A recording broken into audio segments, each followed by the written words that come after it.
as the deer panteth for the water, so my soul longeth after thee. You alone are my heart's desire, and I long to worship thee. You alone are my strength, my shield.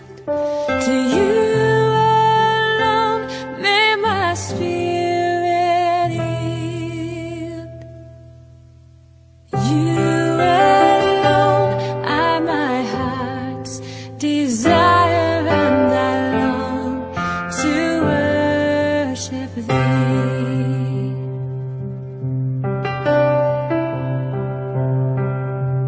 You're my friend, and you are my brother, even though you are a king. I love you more than any other, so much more than anything. You alone are my strength, my shield. To you alone may my spirit yield. You alone are my heart's desire, and I long to worship thee.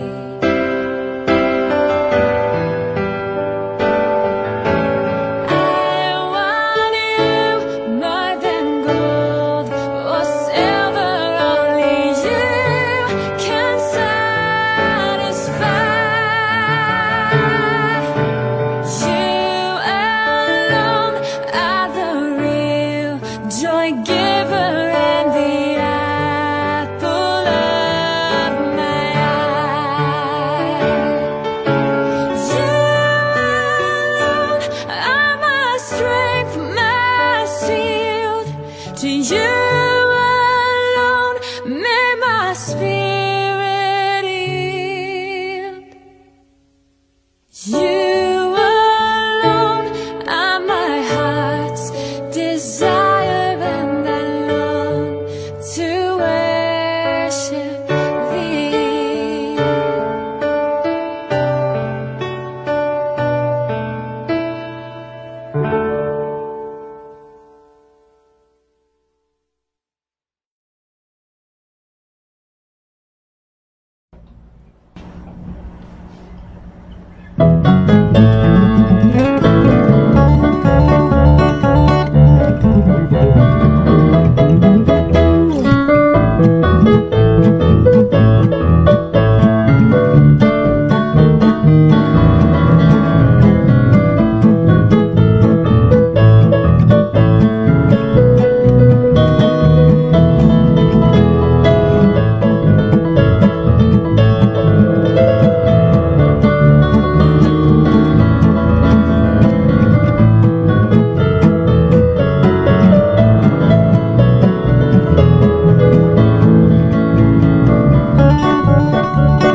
Amen. Thank you so much, Preacher Erwin, sa napakagandang special instrumental number. Napakagandang pasimula.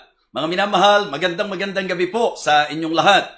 I would like to welcome you all sa ating pong Feasting on the Divine Verses Online Ministry. Sa mga may talent na gusto pong makabahagi sa ministry na ito, welcome po kayo, mga minamahal. So, ngayong gabi ito, tayo po ay nasa final challenge sa ating pong topic na Great Encouragement in God's Chastisement. Pero bago po yan, of course, magandang tayo po humingi muna ng gabay sa ating pong Panginoon. At tayo po ay mananalangin.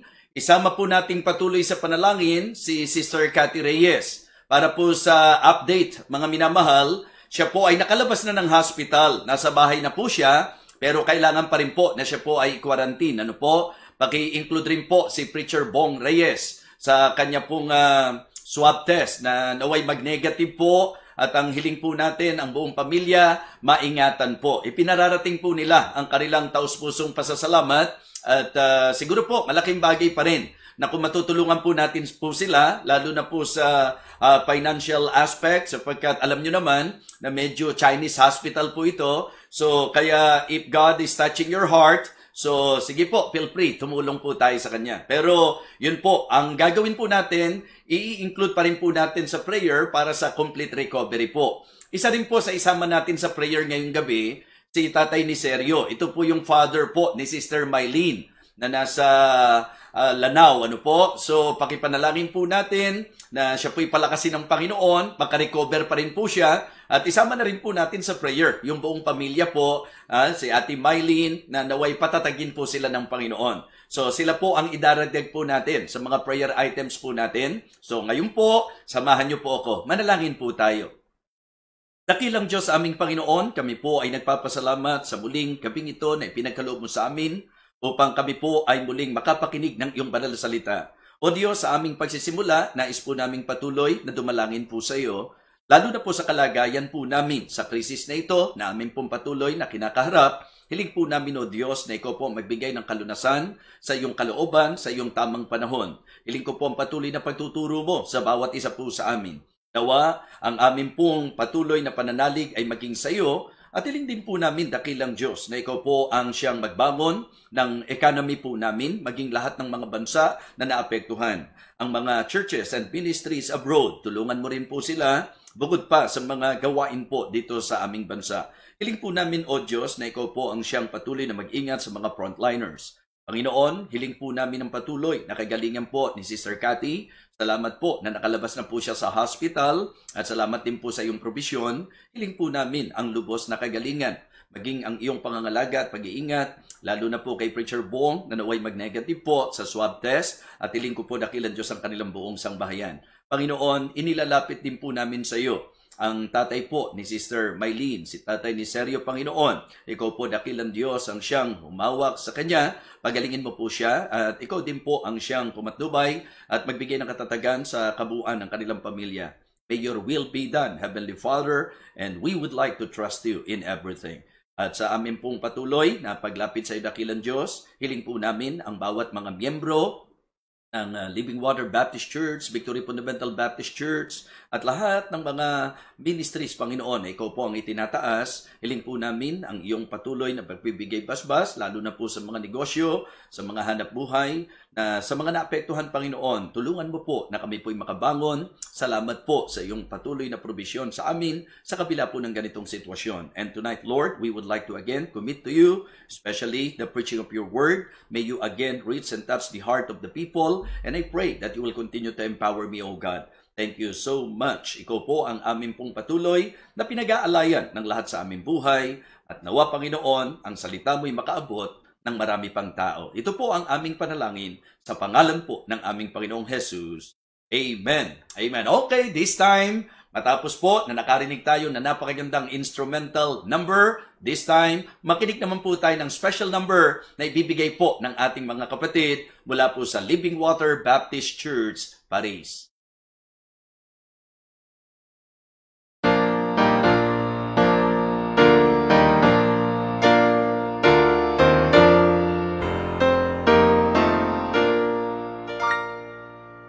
Rock of Ages.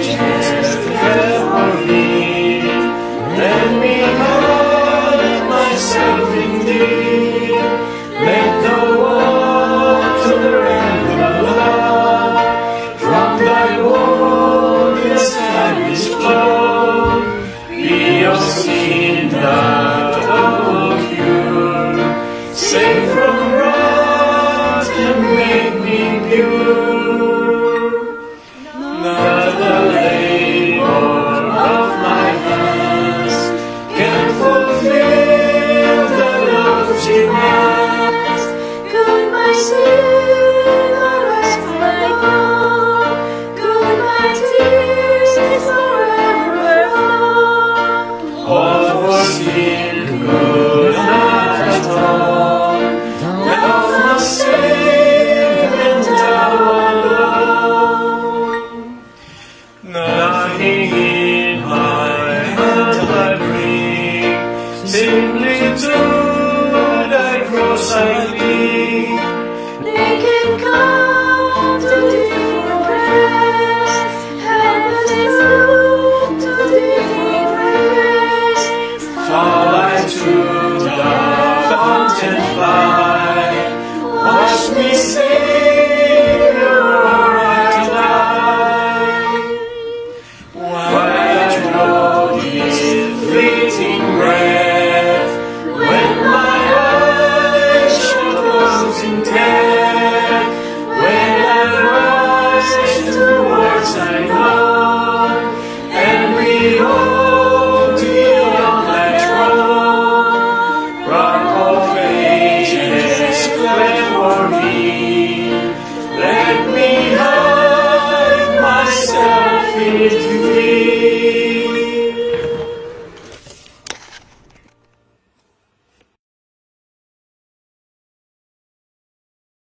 Amen. Praise the Lord. Thank you so much for that wonderful special number. Salamat talaga mga kapatid. Magandang kayo po'y nakakabahagi ng ating ministeryong ito. Now, ngayon po, nais ko munang batiin yung ating pong birthday celebrants. May dalawa po tayong nagsa-celebrate ngayon.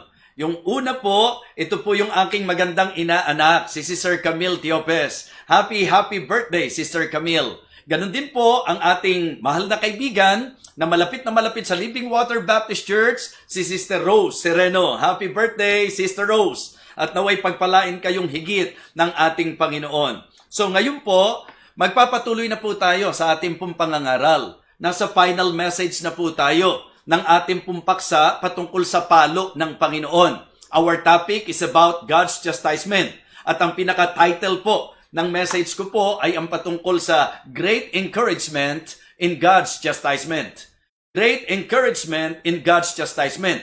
Nung unang dalawang gabi po, nais ko munang ibigay sa ating pong pinaka-introduction ngayon, yung first 2 nights ng ating pong preaching sa naging pagtalakay natin. Yung palo ng Panginoon, di po ba? Kung tutuusin, negative po yan eh. Pero binigyan po natin ng bahagi sa ating naging pagtalakay yung positibo, mga minamahal. Kaya ang unang puntos po natin, first night, is about the implications of God's chastisement. Ano po ang ipinararating? Ano po ang ini-imply ng palo ng Panginoon? Sabi ko sa inyo, may negative at saka may positive. Di po ba? Na kapag tayo pinapalo ng Panginoon, ipinapakita nito that we are a lost child of God. Ibig sabihin, kaya tayo pinapalo kasi lumalayo. Kaya tayo pinapalo kasi lumilihis. Kaya tayo pinapalo kasi lumalabag. So kaya ang sabi ko sa unang puntos natin, ito po ay ang alarma ng Diyos. The alarm of God. Una po yan sa ating pong naging pagtalakay at naging pag-aaral. Yung paglayo po natin ang nagiging dahilan kung bakit tayo pinapalo. Kaya ang implikasyon, malayo ka. Pag pinapalo ka, ibig sabihin, nalalayo ka. Okay? Pangalawa po, yung positive. That we are a legitimate child of God. Affirmation of God po ito. Na anak talaga tayo at hindi bastardo. Amen? Yun po'y nakuha natin sa ating pong mga talatang pinag-aaralan. So, the affirmation of God. Pangatlo po, positibo rin. That we are a loved child of God. The affection of God. Ang sabi po ng talata, for whom the Lord loveth, He chasteneth and scourgeth every son whom He receiveth. Kaya affirmation anak ka talaga Affection, dahil ayaw ng Diyos na manatili ka sa mali. Dahil anak ka niya, hindi tayo kukonsintihin ng Panginoon. Again, napakaganda po ng naging pagtalakay natin patungkol sa implications of God's chastisement. Tuesday night, tinalakay naman po natin the intentions of God's chastisement. Yung ano po ba ang kadahilanan? Bakit po ba siya namamalo at bakit niya tayo pinapalo? Ano po ang intensyon ng Panginoon? 3 bagay po ang tinalakay natin. To deal with His child. Okay? To discipline His child. And to direct His child. 3 mahalagang bagay na kung saan may sinentruhan po tayo sa Diyos bilang ating Ama. Doon po sa idea po nung to deal with His child, ang sentro po natin is the role of the Father. Yes, Him being our Father, meron siyang gustong gampanan. At ang palo po niya ay dealing ng Panginoon sa atin dahil tayo nga po ay kanyang anak. Kumbaga bilang matinong ama, hindi po pwede na baliwalain po ang pagsuway, hindi pwedeng baliwalain ang pagkakasala, hindi pwedeng baliwalain ang paglayo, ang paglihis. Mga minamahal, mayroon pong dealings ang Diyos sa ating pong mga paglihis at paglayo. Ang ginagampanan po niya is actually His role being our Father. Sa pangalawa po, to discipline His child, the rules of the Father. Siyempre po bilang Ama, bilang Diyos, meron po siyang rules, mga minamahal. Rules na dapat nating pahalagahan. Rules na dapat nating tingnan. Rules na dapat nating sundin. At pag hindi po, mga minamahal, ikaw ay makakaranas ng kanyang palo. At sa pangatlo po, ang tinalakay natin ay ang patungkol po sa intensyon na ituwid po tayo bilang kanyang anak to direct His child. Dito naman it's about the righteousness of the Father. Na siya bilang ama po natin, matuwid po siya. At bilang matuwid, gusto niya maging matuwid rin po tayo. Yung bang maging partakers po tayo ng kanyang holiness. Kaya ang intensyon, kaya ka pinapalo upang maramdaman mo na may ama na nahandyan para disiplinahin ka. May ama na para ituwid ka. Mapatino ang ating pong lakad. Mapatino ang ating buhay. So kaya sa 2 gabi na yon, mga minamahal, I believe, marami na pong naituro ang Panginoon sa atin. Amen? So ang ginawa lang po natin, lumundag tayo ng isang gabi. Bakit? Kasi po, ayaw natin na yung Wednesday night na midweek service po ng mga local churches ay mabangga po natin. Ang gusto po natin, bawat isa po, doon tayo sa local church na kinabibilangan po natin. Kaya itinalun po natin ngayon, Thursday night, para sa ating final message. At ang akin pong tatalakayin ngayon ay ang patungkol sa impact of God's chastisement. So our message for tonight is about the impact of God's chastisement. So let me again read to you our text. Hebrews chapter 12, please. Hebrews chapter 12. Ganito po ang sabi ng Bible, verses 5 to 11. And ye have forgotten the exhortation which speaketh unto you as unto children. My son, despise not thou the chastening of the Lord, nor faint when thou art rebuked of him. For whom the Lord loveth, he chasteneth, and scourgeth every son whom he receiveth. If ye endure chastening, God dealeth with you as with sons. For what son is he whom the Father chasteneth not? But if ye be without chastisement, whereof all are partakers, then are ye bastards and not sons. Furthermore, we have had fathers of our flesh, which corrected us, and we gave them reverence. Shall we not much rather be in subjection unto the Father of spirits and live?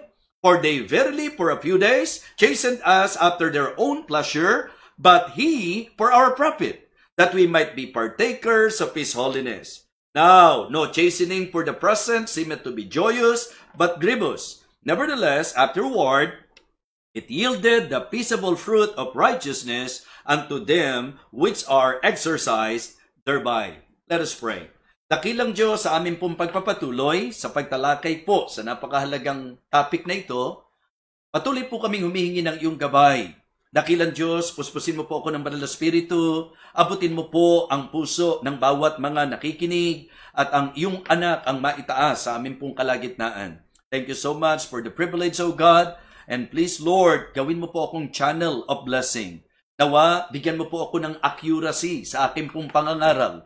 Nawa, dakilang Diyos, talagang ang karunungan mo ang mahayag sa pangangaral na ito. Sa iyo po ako lubos na nagtitiwala, Panginoon. Kinikilala ko po lagi ang katotohanan that without you, O Lord, wala po akong magagawa. So please, Lord, empower me once again. Thank you so much. Ito po ang aming panalangin sa pangalan po ng aming Panginoong Jesus. Amen. Amen. Okay, so purihin po ang Panginoon. Ngayon po, doon na tayo sa impact.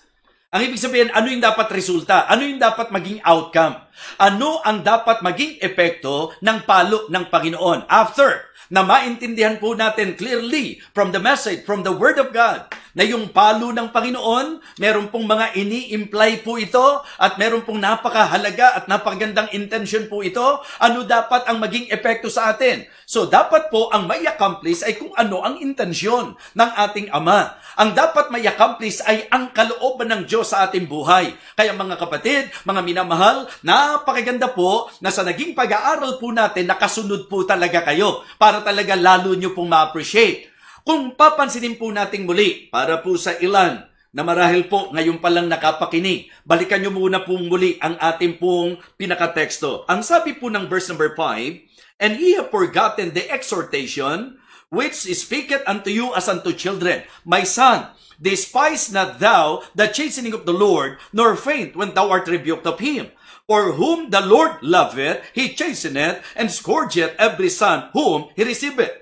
Ipinoint out ko po na kung tutuusin po sa panulat na ito, lumalabas po na sila po ay may alam sa aral. Pero ang problema, kanila pong nililimot ang aral. Nangyayari po ito sa marami po sa atin. Sabi ko nga, Sunday after Sunday, Wednesday after Wednesday, every services po natin, nakakarinig po tayo ng preaching, but the sad truth is that easily nakakalimutan po natin yung mga aral na atin pong napapakinggan. So ito po ang mararamdaman po natin sa puso ng writer na ang sabi po niya, "And ye have forgotten." Kung tutuusin, maalam po sila sa aral ng Panginoon. Alaga po sila. Alagang-alaga po sila sa mga aral ng Panginoon. In fact, maalam po sila sa Proverbs. Kaya kung titingnan nyo po sa konteksto, doon po kinuha to sa Proverbs. Tingnan nyo po, mga minamahal. Ang sabi po ng Proverbs chapter 3, verses 11 and 12. Diba? Almost the same. Gusto ko lang pong makita po ninyo mismo sa inyong mga Biblia.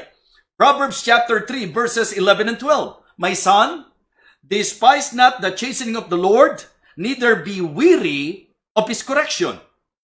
For whom the Lord loveth, he correcteth, even as a father the son in whom he delighteth." So kung titingnan nyo po, mga minamahal, sa unang 2 gabi ng ating pong naging pagtalakay, malinaw na malinaw po na sa usapang implications, sa usapang pong intention, doon pa lang po pwede na pong mamulat ang ating pong mga kaisipan na ang Diyos na mamalo hindi para manakit. Ang Diyos na mamalo hindi dahil siya'y malupit. Ang Diyos ay namamalo sapagkat ayaw po niya na ang kanyang mga anak ay manatili sa kasamaan, manatili sa kasalanan, manatili sa kalikuan, manatili sa paglayo, manatili sa paglihis, manatili sa likong buhay. Ang sabi po, mga kapatid, ang linaw na kung saan dito po, wag daw tayong manglupaypay kapag tayo po ay kanyang itinutuwid. Okay? Neither be weary of his correction. Ang sabi po doon sa Hebrews chapter 12, ang ginamit na salita sa verse number 5, sa later part po, "Nor faint when thou art rebuked of him." Ito po yung tendency. Diba? Minsan po, yung tenga natin, nagsasawang makinig ng pagtutuwid sa atin, ng pagtatama sa atin. At ang sabi ko nga po, sa usapan ng palo, hindi po ang intensyon ng Diyos, lalo kang lumayo. Hindi ang intensyon ng Diyos, magmatigas ka. Hindi ang intensyon ng Diyos, magrebelde ka. So ngayon po, sa ating pong tatalakayin about the impact of God's chastisement, please, makinig po tayong mabuti. Ang sabi po ng Bible, ang palo ay pagtutuwid. Ang palo ay disiplina ng Panginoon. So ano ang dapat maging impact nito? Number 1, for me, is realization. Dapat po ang isa sa maging impact ng masasabi nating palo ng Panginoon ay realization. So for you to better understand my point, I want you to please open your Bible in the book of Luke. Luke chapter 15. Ginamit po nating halimbawa ang prodigal son sa ating pong naging mensahe. Sapagkat dito, makikita nyo po na ang tala po ay ang patungkol sa mag-ama. Na yung pong kanyang anak ay nagnais na lumayo. Na yung kanyang anak ay nagnais mabuhay sa kanyang sarili. Alam niyo po, sa larawan po ng Kristyanismo, katulad rin po ng mga backslider, na kung saan dumarating tayo sa punto na parang ayaw po natin na meron pong somebody na nangunguna po sa atin. Ayaw po natin na may ama na nagtutuwid sa atin. Ayaw natin na may pastor na nagtutuwid sa atin. Sa madaling salita, parang ang punto, para bang gusto natin ng buhay na wala ng Diyos na kung saan kailangan mo pang sundin, kundi mabuhay ka sa iyong sariling kagustuhan. Ang sabi po ng Bible, yan po ang backslider. The backslider in heart shall be filled with his own ways. Ang idea po mga minamahal, ang isang nagsasabing Kristiyano na ipinipilit yung kanyang sariling gusto, na hindi po kinukonsulta ang kanyang ama, na kung ano ang kanyang maisipan, yun ang kanyang ginagawa. Sa madaling salita, ang boss niya, sarili niya, ang sabi po ng Bible, backslider po yan. The backslider in heart shall be filled with his own ways. And let us consider this parable, this story, yung prodigal son. Ang sabi po ng Luke chapter 15, beginning verse number 11. And he said, a certain man had 2 sons. And the younger of them said to his father, Father, give me the portion of goods that falleth to me. And he divided unto them his living. And that many days after, the younger son gathered all together and took his journey into a far country, and there wasted his substance with riotous living. Pansinin niyo po, alam niyo po ba na pag inaral po ninyo, hindi po natukoy kung saan yung far country. Kaya nga sabi ko, ang message sa akin, yung pong idea na pagka ikaw ay lumayo sa Diyos, yun ang far country. Ang ibig sabihin po, ang ipinupunto po ng far country, ang malayong lugar po talaga eh. Yung lugar na umalis ka sa poder ng Diyos, umalis ka sa poder ng iyong ama. Yun po ang sinasabi po dito. And because of that, nung siya'y lumayo, ano nangyari? Nagpasimula po siya sa palunging pamumuhay, meaning riotous living. Verse number 14, and when he had spent all, there arose a mighty famine in that land, and he began to be in want. And he went and joined himself to a citizen of that country, and he sent him into his fields to feed swine. And he would fain have filled with his belly with the husk that the swine did eat, and no man gave unto him. Pansinin niyo po ang naging buhay niya. At sana po ngayon, habang nakikinig po tayo, isipin po nating mabuti kung nasaan kalagayan na po tayo. Tayo po ba'y nasa masasabi nating pagsunod pa rin? Tayo po ba'y nasa otoridad pa rin ng ating Ama? Tayo po ba ay kapiling pa rin o nasa piling pa rin po ng ating Diyos? O ang klase ng buhay mo ngayon ay buhay na minamaneho mo na? Buhay na malayo na sa Kanya? Buhay na ginagawa mo na ang lahat ng kagustuhan mo? Buhay ng isang rebelde? Baka yan na po ang buhay po natin. Sinasabi ko po sa inyo, kung hindi Diyos ang nasusunod sa buhay natin, kundi po ang salita ng Diyos ang gabay natin, malayo ka sa Kanya. Kung binabaliwala po natin ang Kanyang aral, kung binabaliwala po natin ang Kanyang salita, kung di natin ginaganap ang Kanyang katuruan, tayo po ay katulad ng larawan ng prodigal son na ito. And that is the reason why ang ating buhay ay nagiging palungi. Ang ating buhay ay palihis, pasama ng pasama. And because of that, ano ang nangyari? Nakaranas siya ng buhay na masasabi nating miserable. Isang bagay na tatandaan nyo, hindi po pwedeng ikaw ay lalayo sa Diyos. Okay? Hindi po pwedeng sa Diyos, ikaw ay lalayo at ang buhay mo ay titino. Hindi po. Pag ikaw ay lumayo, mga kapatid, ikaw ay mapapalo. Amen? Ikaw ay makakaranas ng palo ng ating Panginoon. Tingnan po natin ang sabi ng verse number 15, mga kapatid. Just try to imagine this clear picture. Na ang sabi, dumating siya sa punto, mula sa kalagayan pong masagana siya, kinuha po niya ang kanyang mana, pero dahil nga po ang buhay niya, ayon sa kanyang gustong lakad, sa gustong takbo po niya, mga kapatid, palungi po ang nangyari sa buhay niya. Sabi ko nga, nung binasa ko, palungi, sabi sa Tagalog. So sabi ko, pwede na rin palugi, hindi ba? Paluging buhay. Pagka po ikaw ay lumayo sa Diyos, nako, luging-lugi ka. Hindi magiging pakinabang ang buhay mo. Mga kapatid, kaya yan po ang tinatanaw ko sa ating Panginoon Diyos. Kung di niya ako dinampot, kung di niya binigyang pansin ang buhay na ito, ano ang magiging kahulugan ng buhay na ito? Kaya you should appreciate your life in the hands of God. You should enjoy your life with God. And don't you ever decide to go away sa ating pong Panginoon. Nakatulad ng ginawa ng prodigal son na ito. At first, syempre, iniisip niya, nakuha na niya lahat ng mana niya. Pero ano po ang sabi ng verse number 14? And when he had spent all, there arose a mighty famine in that land, and he began to be in want. In verse number 15, and he went and joined himself to a citizen of that country, and he sent him into his fields to feed swine.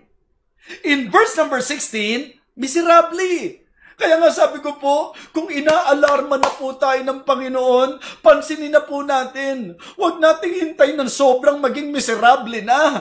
Realization po ang kailangan natin. Hindi tayo pwedeng magmalaki sa Diyos. Hindi po pwedeng gaganda buhay natin nang hindi tayo susunod sa Diyos. Nang lalayo tayo sa piling ng Panginoon. Ang pinaka-the best pa din na buhay ay yung nasa kalooban ka ng Panginoon. Amen?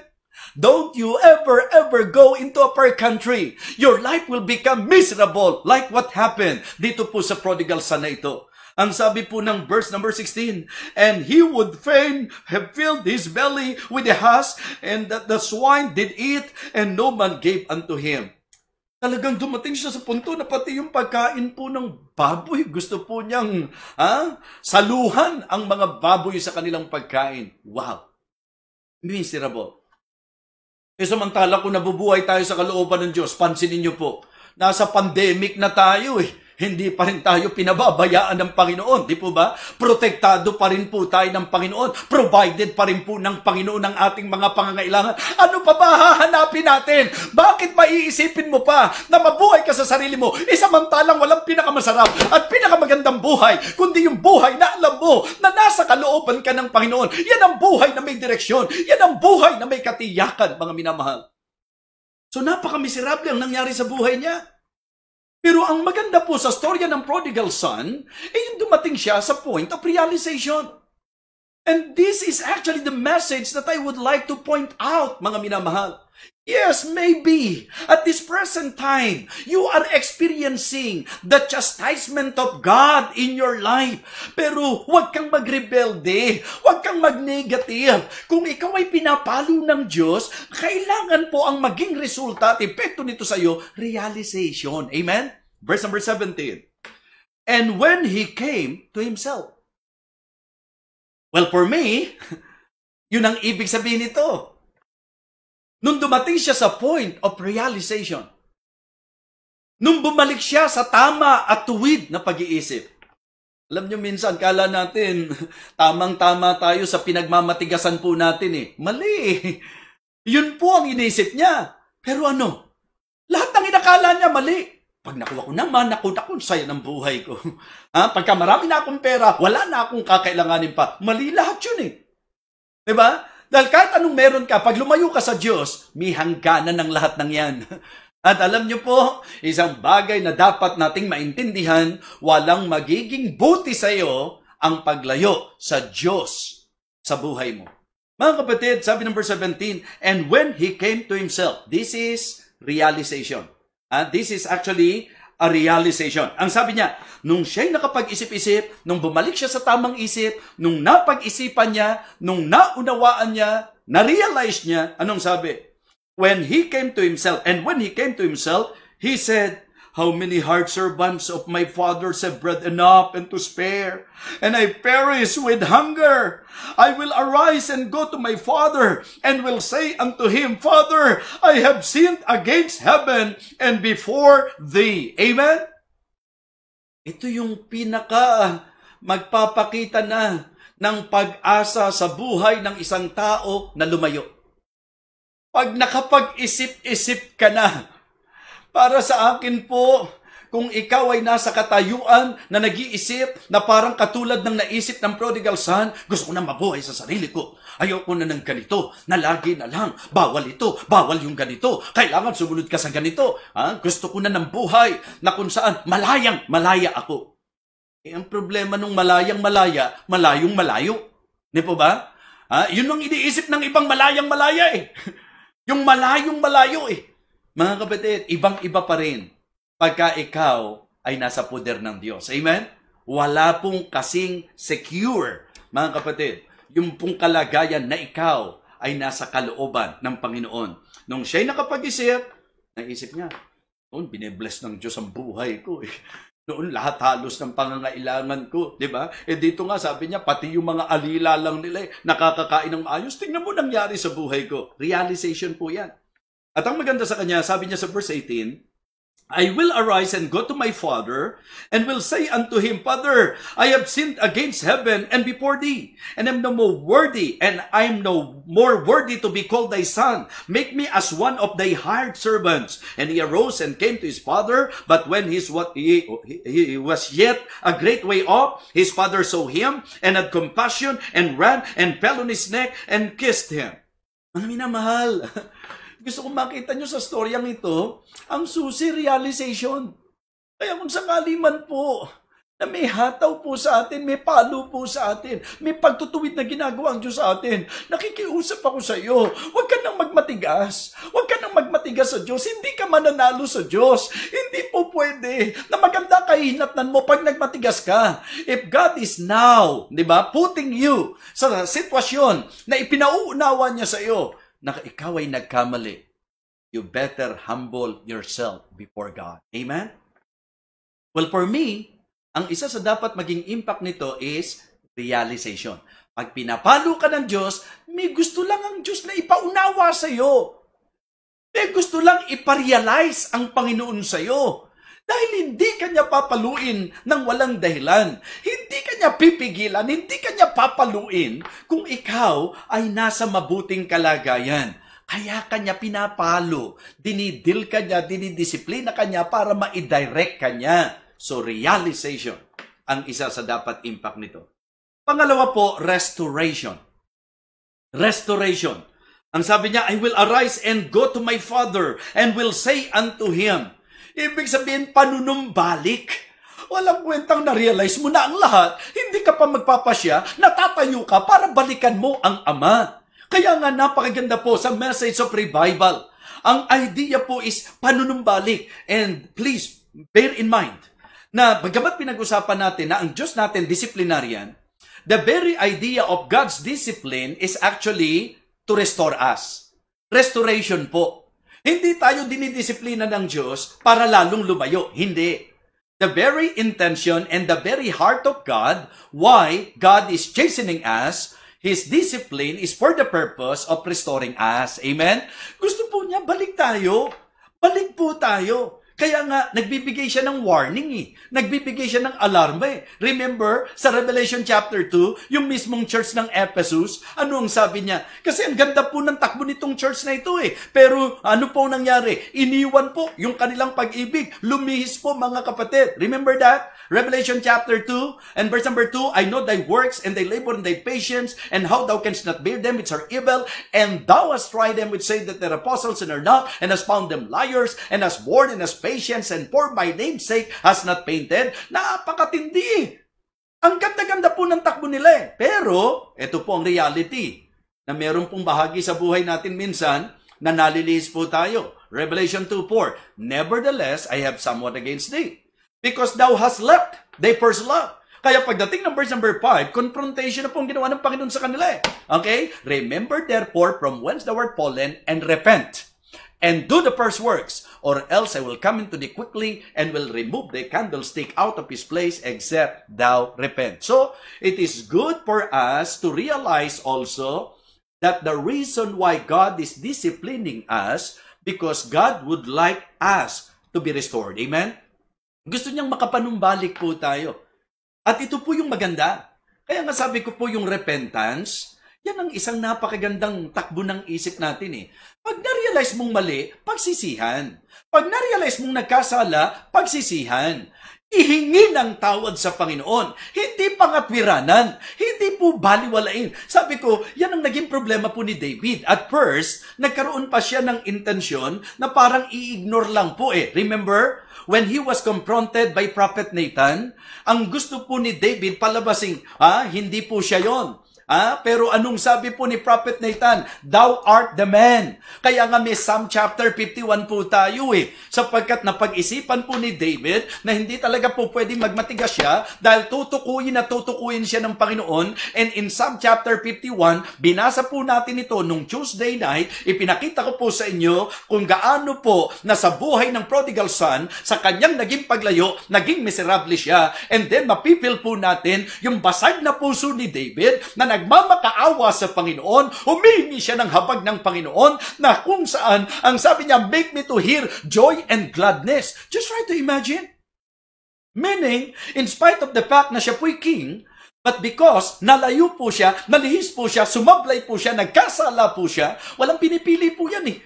Ang palo ng Diyos ay mararanasan ng kahit sino po sa atin sa mga sablay na hakbang po natin bilang mga Kristiyano, bilang mga anak niya.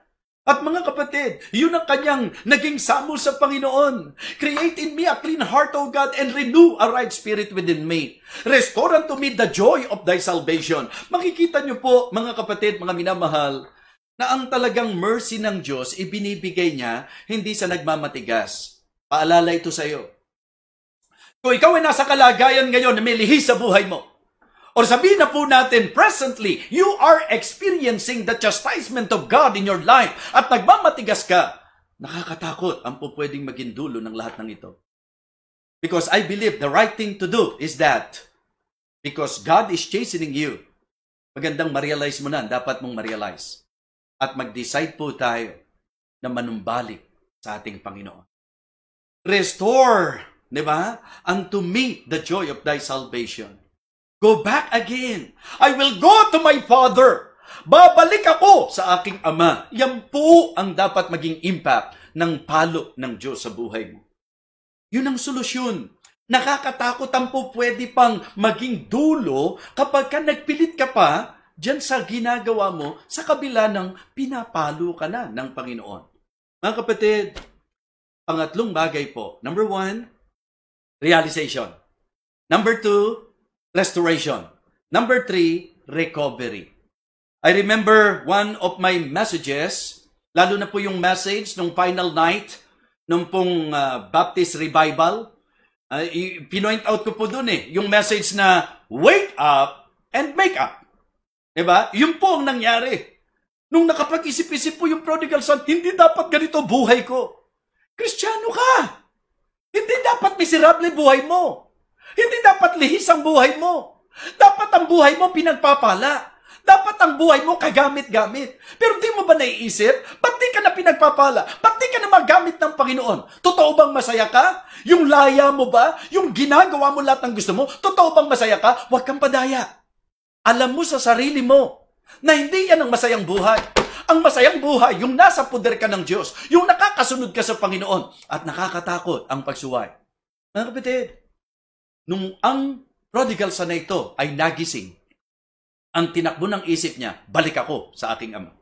Sana ganun din po tayo. Kung tayo po'y medyo pinaunawaan ng ating mensaheng ito, sana yun din ang takbo ng isip natin, babalik ako sa aking Ama. Amen? So tapos po, mga kapatid, ano po yun? Dapat, pagbalik po natin, hindi yung pagmamalaki, hindi yung pagmamataas. Minsan po kasi may mga nanunumbalik na masyadong palahanap siya nga po ang linaw-linaw Tingnan nyo po, ito ang kaisipan ng isang tao na totoong natauhan. Tingnan nyo pong muli, Luke chapter 15, please. Luke chapter 15, verse number 18. I will arise and go to my father and will say to him, Father, I have sinned against heaven and before thee, and am no more worthy to be called thy son. Make me as one of thy hired servants. Tingnan niyo po yung takbo ng isip ng totoong natauhan. Amen? Hindi yung babalik ka nga, pero kailangan marami kang expectation. Mali. Be humble. Iparamdam mo na talagang bagbag ang puso mo. Iparamdam mo na talagang natauhan ka. Ipadama mo na totoong nagsisisi ka. At ang takbo ng isip mo, makarecover. Babawi ka. Amen? That is the idea of my message. Wake up and make up. Mas maganda po, i-recover po natin. Do the first works. Amen? Yan po ang sabi sa Revelation. Remember therefore from whence thou art fallen and repent. Yun po yung ginawa niya. And do the first works. In fact, ang ganda ng takbo ng isip niya. Anak siya ha. Pero anong sabi niya? Kahit gawin mo na lang akong isa sa mga lingkod mo. Tingnan niyo po. Diba? So, yung ganong klase ng kaisipan, mga minamahal, ay pagpapakita ng sincero na pagkilala sa kanyang naging pagkakamali. May mercy ang Panginoon sa mga tunay na tatalikod at talagang magsisisi. Diba? Ang sabi po, he that covereth his sin shall not prosper. Pero yung nagko-confess, he whoso confesseth and forsaketh, ang sabi, them will I have mercy. Kahahabagan ng Panginoon. Alam niyo po, napakaganda eh. Ibang klase talaga yung Ama natin eh. Talagang matauhan ka lang, hindi ka na niya para sumbatan. Ang sabi po ng Bible, mga kapatid, doon sa kanyang niresolve sa kanyang isip. Diba? Niresolve niya, babalik ako sa Ama ko. Hihingi ako ng tawad sa kanya, aamin ako, nagkasala ako, nagkamali ako, at hindi na ako karapat-dapat. Dapat sa akin, ibilang na lang, kahit ibilang na lang na isa sa mga utusan. Pero alam niyo, sabi ng verse number 20, and he arose and came to his father. But when he was yet a great way off, his father saw him and had compassion and ran and fell on his neck and kissed him. Meron bang sumbatan na nangyari? Pag totoong nanumbalik sa Diyos, yayakapin tayo ng Panginoon. Kaya nga sana po ang mensaheng ito, ang mai-accomplish po sa atin, yung po bang kapasyahan natin na talagang tayo po ay hahakbang pabalik sa Diyos. Mula sa kalagayang tayo nalihis, mula sa kalagayang nakita natin ang ating pagkukulang, mula sa kalagayang nakita natin ang laki ng ating pagkakamali, mula sa kalagayang tayo po'y pinapalo ng Diyos. Sana ang maging impact nito is realization, ang impact nito ay restoration, ang impact nito ay recovery, na babawi tayo sa ating Panginoon. Amen? Mga kapatid, yan po ang mensahe ng ating Panginoon Diyos. So, nakatatlong gabi po tayo. Pero gusto ko pong i-conclude ang message na ito sa napakahalagang paalala. So, natalakay na po natin the implications of God's chastisement. Malinaw po yan. Ipinakikita that we are a lost child of God, that we are a legitimate child of God, that we are a loved child of God. The intentions of God's chastisement, natutunan po natin to deal with His child, to discipline His child, and to direct His child. At sa kahulihan po, the impact of God's chastisement. Binigyang pansin ko po sa inyo, mga kapatid, na ang dapat impact nito is realization. Realization na magdadala sa iyo sa pagkilala sa kasalanan, okay, pagsisisi, at panunumbalik, mga kapatid, restoration. At pagka po tayo humakbang pabali, recovery po. Bawi po tayo sa ating pong naging sablay, sa ating pong naging pagkukulang, sa kawalan po natin ng katapatan, sa naging hakbang po natin palayo sa Kanya. Kaya gusto ko pong i-conclude ang mensaheng ito sa napakahalagang paalala. Number 1, be sensitive when God is convicting you. Be sensitive. Katulad ngayon, if God is convicting you, sa pamagitan ng mensaheng ito, be sensitive. Huwag kung sino-sinong tao iniisip mo. Minsan yan ang problema po natin eh. Aaten tayo ng church, makikinig tayo ng preaching, habang nakikinig ka ng preaching, kung sino-sinong taong iniisip mo. Dapat po, pag nakikinig tayo ng preaching, ipasalamin natin ang sarili natin sa Diyos. At maging sensitibo tayo. Kaya mapapansin niyo po yung laging prayer ko. Diba? Give us sensitivity. Amen? Sa pagkilos ng Banal na Espiritu. So kaya itong message na ito, maybe God is convicting you. dito sa message na ito. Be sensitive when God is convicting you. Second, mga minamahal, be serious when God is confronting you. Seryosohin mo kung kinokonfront ka ng Panginoon. Huwag mong tingnan mababaw itong mensaheng ito. Huwag mong baliwalain ito. If God is confronting you, then humble yourself before Him and decide to go back. Magpasya tayong bumalik. And please, be submissive when God is correcting us. Be sensitive when God is convicting us. Be serious when God is confronting us.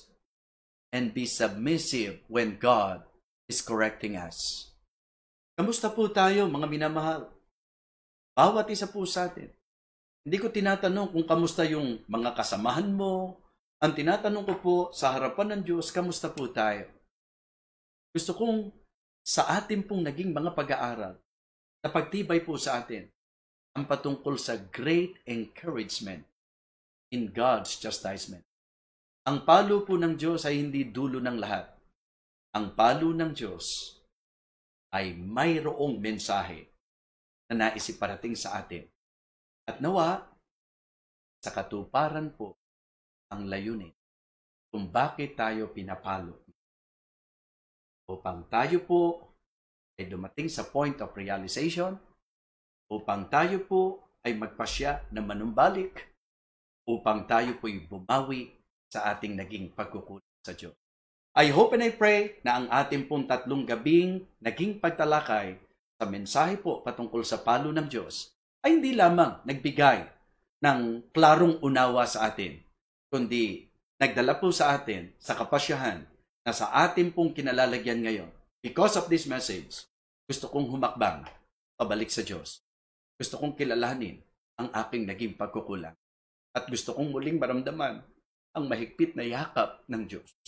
Gusto kong mabuhay na muli nandun ang mahigpit na yakapan namin ng Diyos sa buhay ko. Ayokong maging miserable. Why not? Tonight, settle the real score side of God. Be humble. Be humble. May habag ang Diyos. Tao lang tayo. Kahit Kristiyano tayo, tao lang tayo.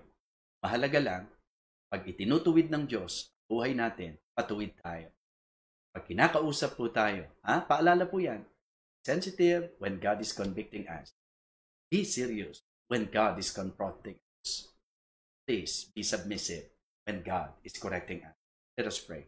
Lord, thank you so much. Thank you for this message.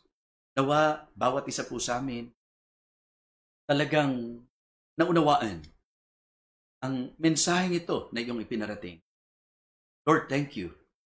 Thank you for talking to us. Thank you for the power of the Holy Spirit. Thank you for your word. And please, Lord, continue to operate in the lives of your children. May we humble ourselves before you, O God. Please, Lord, once again, bigyan mo po kami ng pagkakataon para po makarecover. Salamat po sa paalala. Salamat po sa palo. Salamat po sa pagtuturo. Ito ay akin pong ipinagkakatiwala na magdudulot po ng magandang resulta sa buhay ng bawat isa po sa amin. Bless us, O Lord, we pray. In Christ's most precious name. Amen. Amen. So, purihin po ang Panginoon. Muli po, mga kapatid, magandang gabi po sa inyong lahat. Ito po ang inyong lingkod, Evangelist Fernando de Vega, sa ating pong ministeryo na ipinagkaloob ng Panginoon, Feasting on the Divine Verses Online Ministry. To God be the glory.